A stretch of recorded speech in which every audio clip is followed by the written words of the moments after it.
Pocketbook did include a text-to-speech ability for both PDF and EPUB documents.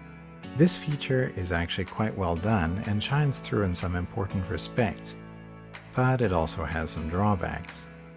This document reading feature is available via the MIDM and selecting the voice option.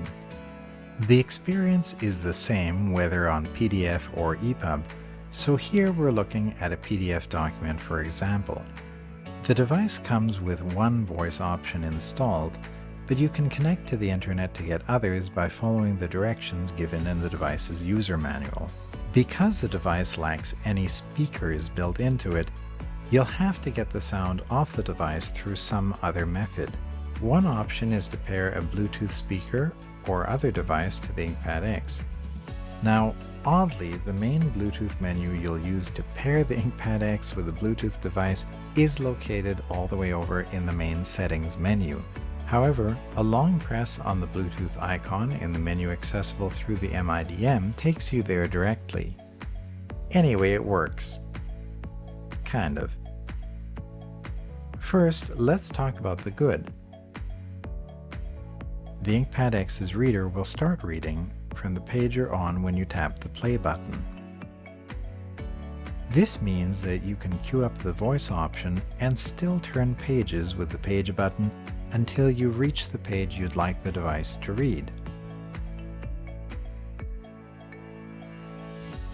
The device also displays a line under the word or words it's currently reading to help you keep track and follow along. Now I can just hear people wondering, but does it read across pages? It's a perfectly natural question and, well, impressively it does.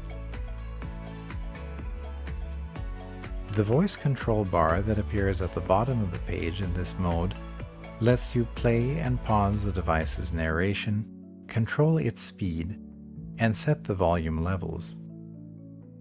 More on some issues with that in a moment. Nicely, you can minimize this whole bar so it takes up less space.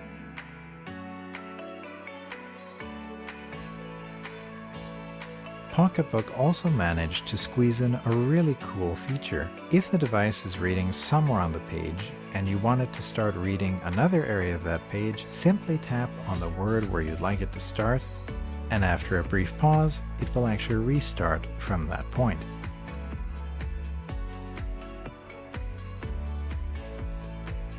In my books, pardon the pun, that's a very cool and extremely useful feature.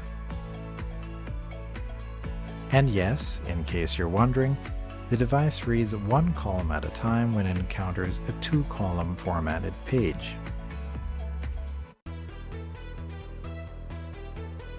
Another thing Pocketbook did right with the Inkpad X was to include a USB-C to headphone jack adapter in the box with the device. That's a really nice addition, allowing one to plug in wired speakers or headphones for audio playback. On the downside, the Inkpad X seems to export its sound quietly. This happened repeatedly via connection to two different Bluetooth speakers and via the wired headphone jack dongle as well. I repeatedly had to max those devices' volume controls to the limit to get a really clear and strong sound out of the device. Even then it wasn't all that loud. This seemed a little better through wired headphones, but even in this test it was hard to get the volume at a comfortable level and the device just locked up for some strange reason.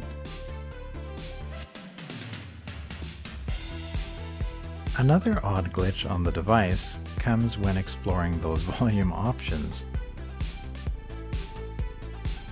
When you try to set the device to read at 80 or 90 level volume, it pops up a warning that this level may harm your hearing.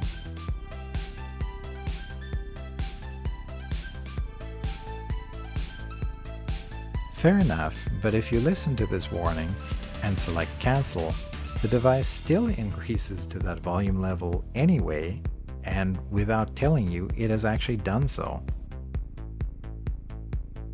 What is the point of having a warning label if the device turns up the volume anyway, no matter what option you choose? That's Monty Python level zaniness. John Cleese, did you have something to do with the development of this device? Weirdly, sometimes the device doesn't give you any warning at all, which is a little strange. Anyway, moving on from the absolute craziness of that, here's an audio sample to give you a sense of what this function actually sounds like.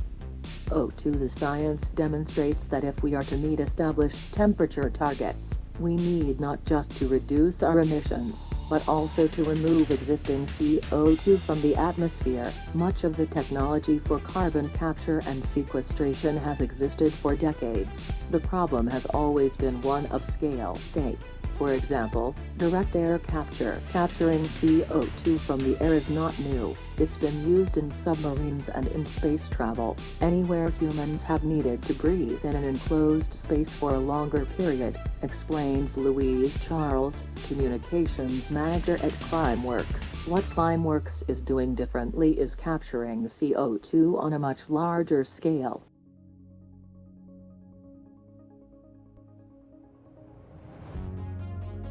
In the end, what do I think? What's my overall impression of this device? The Pocketbook Inkpad X is the first opportunity I've had to do an in-depth review of one of Pocketbook's devices. I have to say that I see the device as full of contradictions. Its elegantly slim form factor, coupled with its incredible lightweight, just stand in such a jarring contrast to the device's software that frequently freezes up and provides some very clunky user interface options. Its excellent variety of PDF enhancements, second only to Onyx's e-readers lineups, or maybe Boyu's, clash in an almost violent way with the near abysmal handling of annotation exports.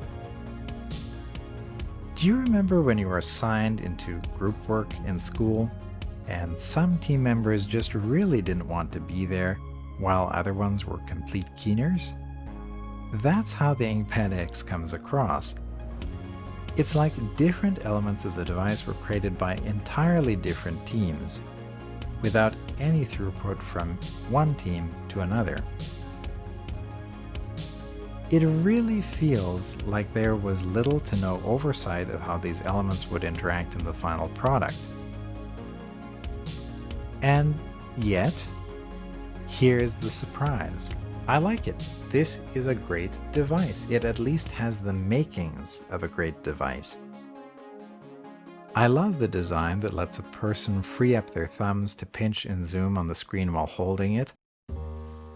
Ditto with the super light 300-gram chassis. A 10.3-inch e-ink screen device is a large e-reader to feel this lightweight, and it's something I absolutely loved every time I picked up the device. Honestly, compared to this, the Onyx Books Note Pro feels like trying to hold up a brick now. And even the newer Onyx Books Note devices, the Note 2, the Note 3, the Note Air, they're still considerably heavier than the Inkpad X. Now, I'm surely not the first person to review this device, but I feel it's getting kind of a rough reputation for the wrong reasons. Sure, I think it's fair, and in fact it's absolutely true, proper, and right to say that if high-fidelity export and note-taking are the core use case for your ideal e-reader, you definitely might want to look at either the Sony Digital Paper line or the Onyx Books line instead. However, if you're someone whose primary use will be just reading PDFs and EPUB documents and you're looking for a large screen e-reader, you could do worse than the Inkpad X in my opinion. In fact, in some ways, it's quite an impressive device. It offers a lightweight, portable e-reading solution that offers a large screen with possibly the best front light currently on an e-reader. It also offers impressive PDF enhancements that could be extremely useful in an academic setting. How many times are you sitting there in university and your instructor gives you a small and narrow 2-column PDF to look at? You want to magnify it? Column mode's got your back. Small, unreadable text generally in a document? You can crop and zoom and fit the page to your liking.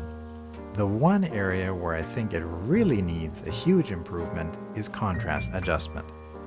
I still can't quite believe they left that one out, and it's a biggie. So if you do go with the Inkpad X, know it's a device with more than a few compromises.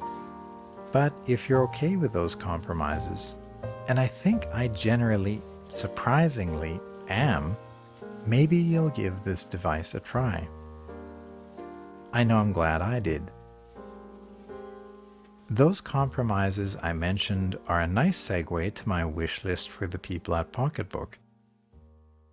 So, Pocketbook, if you're listening,